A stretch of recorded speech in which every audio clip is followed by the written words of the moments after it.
Hello guys, welcome to my YouTube channel. কেমন আছো তোমরা? এখন আমরা কথা বলবো হচ্ছে সপ্তসাগরের দা চেলো সাইড বি নিয়ে। ইয়েস, 2023-এর একটি সিনেমা, কানাডা ফিল্ম এটা। এই সিনেমাতে আমরা রাক্সিস শেট্টিকে দেখতে পেতে চলেছি লিড চরিত্রে, এবং তার সাথে সাথে রুক্মিণী বাসন্ত আছে ফিমেল লিড হিসাবে। তো এই সিনেমাটির দুটো পার্টে বানানো, ঠিক আছে। একটার নাম হচ্ছে সাইড এ, একটার নাম হচ্ছে সাইড বি। সপ্তসাগর দা চেলো সাইড এ এবং সাইড বি।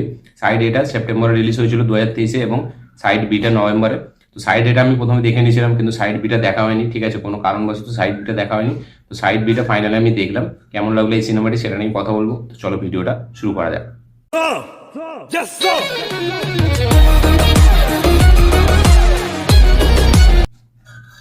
তো সব থেকে প্রথম সাইড এ যারা দেখেছে তারা সাইড বি দেখবে, এটা পুরো শিওর কনফার্ম, ঠিক আছে। কিন্তু সাইড এ যারা দেখেনি, সাইড এটা আপনারা আগে দেখবেন, ঠিক আছে, তারপরে সাইড বিটা, কারণ এটা সাইড এর কন্টিনিউয়েশন, ঠিক আছে, মানে সাইড বিটা।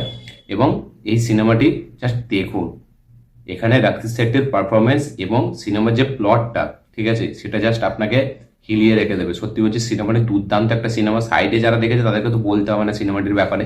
সাইড বি দেখার জন্য তারা খুবই এক্সাইটেড। তো সিনেমার প্লটটা হলো, মানে সিনেমার গল্পটা যদি এখন একটুখানি বলি, ঠিক আছে। সিনেমার গল্পটা সে, মানে যারা সাইডে দেখেছে তাদের জন্য বলছি।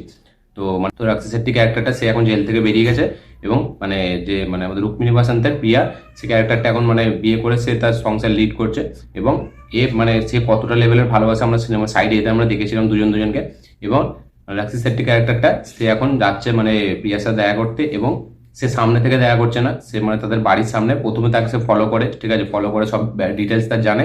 এবং জানার পর সে মানে তাকে মানে দেখতে যাওয়ার জন্য একটা ব্যবস্থা করে, যেখান থেকে সে তাকে ডেইলি দেখে এবং তার লাইফের ব্যাপারে বুঝতে পারে যে অ্যাকচুয়ালি তার লাইফটা কেমন আছে। এবং তার সাথে সাথে ওই যে মানে ক্যাসেটটা সেটা চলতে থাকে, সেখানে আমরা মানে একদিকে দেখতে পাচ্ছি মানে রূপসিনী বাসন্তের ক্যারেক্টারটা, সে সাইড এতে মানে তার কি কি স্বপ্ন ছিল, সে কি কি মানে করতে চেয়েছিল এই ছেলেটার সাথে। এবং যখন মানে সাইড বিতে আমরা সেটাই দেখতে পাচ্ছি যে যেটা উল্টো হচ্ছে, ঠিক আছে। মানে রাক্সিস শেট্টি ক্যারেক্টারটা সে দেখছে মানে যে যেরকম তার স্বপ্ন ছিল মেয়েটার, ঠিক আছে, সেরকম স্বপ্নটা পূরণ হচ্ছে। এখানে পুরোটাই একটা মানে অন্য, তার লাইফটা খুবই একটা মানে খারাপ ফেজ দিয়ে যাচ্ছে। এবং সে সেটা বুঝতে দিচ্ছে না, যেহেতু তার একটা ছেলেও আছে। এবং তার হাজবেন্ড এটা সে মদ খায়, ঠিক আছে, মাতলামি করে, তার ব্যবসা চলেনি, অনেক কিছু ব্যাপার। তো সে সেখান থেকে ফলো করবে মানে রাক্সিস শেট্টি ক্যারেক্টারটা, এবং সব ব্যাপারটা আস্তে আস্তে জানতে পারবে যে সে কেমন ভাবে জীবন কাটাচ্ছে, কেমন কিনা, এবং তার সামনে আসবে না। একদিন ফাইনালি তারা দুজনে দেখা হবে, ঠিক আছে। এবং দুজনের মধ্যে ওই যে দেখা হওয়ার সিনটা, সেখানে যে কনভারসেশনটা, মানে খুব একটা কনভারসেশন নেই, কিন্তু যেভাবে মানে তাদের দুজনের ভেতরে যেভাবে পারফরমেন্সটা আমরা বুঝতে পারি, সেখান থেকে আমরা বুঝতে পারি তাদের মনের ভেতরে কি চলছে, ঠিক আছে, সেই ক্যারেক্টারের মাধ্যমে আমরা বুঝতে পারি। এবং তারপর থেকে তারা দুজনে কখনো দেখা করে না, কারণ রুক্মিণী বাসান বলে যে আমাদের আর কোনোদিন না দেখা হয়, সেই জন্য তারা কোনোদিন দেখা করবে না। কিন্তু সে মানে এতটাই তার উপরে মানে রাক্সিস শেট্টি ক্যারেক্টারটা, ঠিক আছে, সে তাকে ভুলতে পারে না। সে যাই করে নিক সে তাকে ভুলতে পারবে না, ঠিক আছে। তার জন্য সে অন্য মেয়ের সাথে মানে তার মানে লাইনও থাকে, কিন্তু তাহলেও তাকে তা সত্ত্বেও সে তাকে ভুলতে পারে না। এবং সে সারা তার পুরো লাইফটা তার পেছনেই দিয়ে দেয়। কিন্তু হ্যাঁ, এমন এখানে অনেক দিক দিয়ে অনেক কিছু বোঝাচ্ছে, অনেক মেসেজ আছে। এমন না যে সে পাগলামি করছে, এরকম না। যেহেতু তার বিয়ে হয়ে গেছে, ঠিক আছে, তাই জন্য সেই ক্যারেক্টারটা মানে এতটাই দূর থেকে এ করছে যাতে তার প্রবলেমটা বুঝতে পারে, তার প্রবলেমটাকে সে সলভ করতে পারে। কারণ যেহেতু তাকে সে এত ভালোবাসতো, ঠিক আছে, এবং সেও তাকে এতটাই ভালোবাসে, তাই জন্য তার যে স্বপ্নটা ছিল সেভাবে কিভাবে পূরণ হয়, সে যেই মানে ভালো থাকার নাটকটা করছে মেয়েটা, ঠিক আছে, সেটা অ্যাকচুয়ালি সে বুঝতে পেরেছে যে এটা সে ভালো নেই।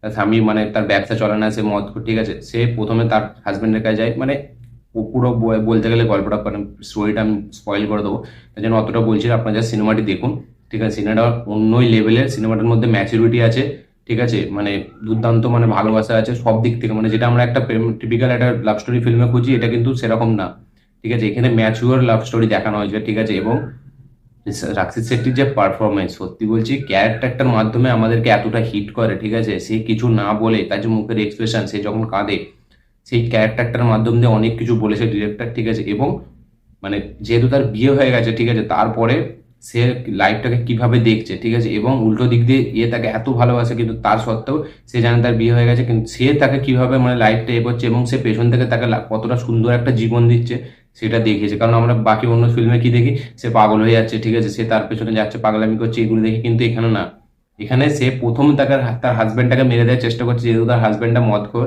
বিজনেস চালাতে পারে না, ঠিক আছে, তাকে সুখে রাখতে পারে না। কিন্তু যখনই সে মারতে যাচ্ছে, প্রত্যেকটা পয়েন্টে সে এমন একটা কিছু উঠে আসছে যেখানে সে তাকে মারতে পারছে না।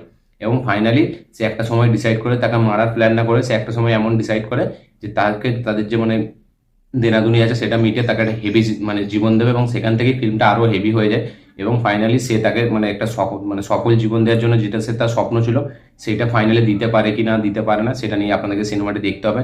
সিনেমার পজিটিভ দিক আমার কাছে অনেকগুলো আছে। রাক্ষসী শেট্টির পারফরমেন্স সিনেমাটাকে যেভাবে দেখিয়েছে ম্যাচুরিটির সাথে, ঠিক আছে, সব মানে হেভি ভাবে দেখিয়েছে, ঠিক আছে, সত্যি বলছি অসাধারণ। এবং তার সাথে সাথে শনিবার স্টোরিটা যেভাবে মানে একদম স্টার্টিং টু এন্ড জুড়ে থাকে সেটা সত্যি বলছি হেভি। সেটা প্রত্যেকটা মানে এমন নয় সিনেমাটি কোথাও থেকে মানে সরে যাচ্ছে, লাইন থেকে সরে যাচ্ছে, এরকম না। সিনেমাটি পুরো একদম টু দা পয়েন্ট চলে এবং সিনেমাটিতে রাক্ষসী শেট্টি যতক্ষণ স্ক্রিনে থাকবে আপনারা ওই ক্যারেক্টারটার জন্য ফিল করবেন। মানে ক্লাইম্যাক্সটা তো দুর্দান্ত করেছে, ঠিক আছে। এবং মানে রাক্ষসী শেট্টি ক্যারেক্টারটা এমন ভাবে তাকে লেখা হয়েছে না, তাদের সাথে আমরা জুড়ে যাই ইমোশনালি, মানে আমরা তার সাথে অ্যাটাচ হয়ে যাই।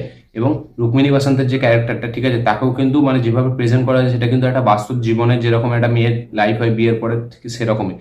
সে দেখাচ্ছে না যে আমি খুব ভালো আছি, ঠিক আছে, সে চাইলে বলতে পারতো কিন্তু বলতে পারছে না, কারণ তার একটা মানে বাচ্চা আছে, তার হাজবেন্ড আছে, সে সেটাকে মানে তার সেই লাইফে কোনো প্রবলেম চাইছে না, তাই জন্য সে মানে তাকে বলছে যে না আমি খুব ভালো আছি। এখানেও কিন্তু অনেকটা ম্যাচুরিটির মানে প্রমাণ পাচ্ছি আমরা যে ভালোবাসা হলেই মানে শুধুমাত্র এমন নয় যে পাগলামি করতে হবে, এ করতে হবে, আমরা যে যার লাইফে ভালো থাকতেও পারি অপরকে ভালো রেখেও, সেটাও এখানে বোঝাচ্ছে।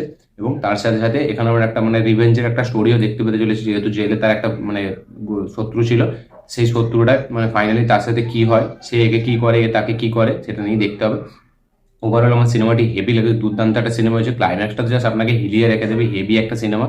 এবং তার সাথে সাথে কিছু রিভেঞ্জের জন্য কিছু অ্যাকশনের শট আমরা দেখতে পাচ্ছি এই সিনেমাতে। তার সাথে এই সিনেমার মিউজিক, যেহেতু সিনেমাটা একটা মিউজিক কনসেপ্টের উপরেই বেস্ট, কারণ মেয়েটা গায়ক হতে চায়, ঠিক আছে, তাই জন্য এখানে যে মিউজিকটা ইউজ করা হয়েছে দুর্দান্ত, ঠিক আছে। এবং প্রত্যেকটা শর্ট সিনেমার যেভাবে নেওয়া হয়েছে অসাধারণ একটা মানে আউটপুট বেরিয়ে, প্রত্যেকটা শর্ট হেভি। রাক্ষসী শেট্টি তো মানে তার তার মুখটাই যথেষ্ট এই সিনেমাটাকে মানে হেভি বানানো, তার মুখের এক্সপ্রেশনেই মানে দুর্দান্ত পারফর্ম করেছে এই সিনেমাতে। এবং রাক্ষসী শেট্টি আমরা সকলেই জানি সে একটা দারুণ পারফর্মার। সে 777 চার্লির মতো সিনেমা দেখেছে তার, তারপরে 777 চার্লির মতো সিনেমা আপনারা দেখেছেন, যেটা বক্স অফিস অতটা সফল হয়নি কিন্তু পরে একটা কাল্ট স্ট্যাটাস পেয়েছে।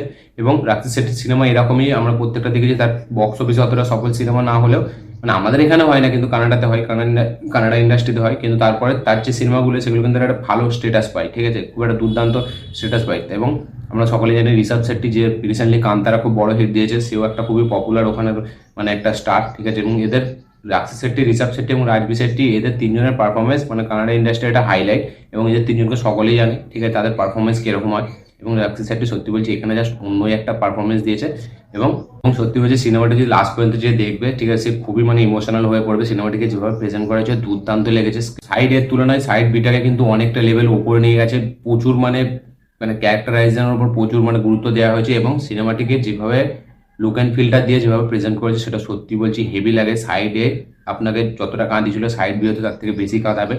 দুর্দান্ত একটা সিনেমা, আপনারা অবশ্যই দেখুন। খুব একটা টাইট এঙ্গেজিং একটা স্ক্রিন প্লে হয়েছে এবং তার সাথে সাথে যেভাবে শর্টগুলোকে নেওয়া হয়েছে দারুণ, খুবই ডিটেলিং এর সাথে সিনেমাটি দেখানো হয়েছে, খুবই ম্যাচুরিটির সাথে। এবং প্রত্যেকের পারফরমেন্স হেভি, বিশেষ করে রাক্ষসী শেট্টি, রুক্মিণী বাসন্তের পারফরমেন্স তো হেভি।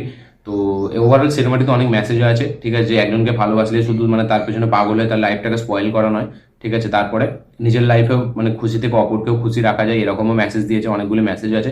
আপনারা ওভারঅল সিনেমাটি দেখুন, আপনাদেরকে হেভি লাগবে, দুর্দান্ত একটা সিনেমা। সিনেমাটি দেখে কেমন লেগেছে অবশ্যই কমেন্ট করে জানাবেন। আমার এই ভিডিওটি ভালো লাগে থাকলে লাইক শেয়ার কমেন্ট করুন, চ্যানেলটিতে নতুন হলে চ্যানেলটিকে সাবস্ক্রাইব করুন, বেল আইকনটা প্রেস করতে ভুলবেন না।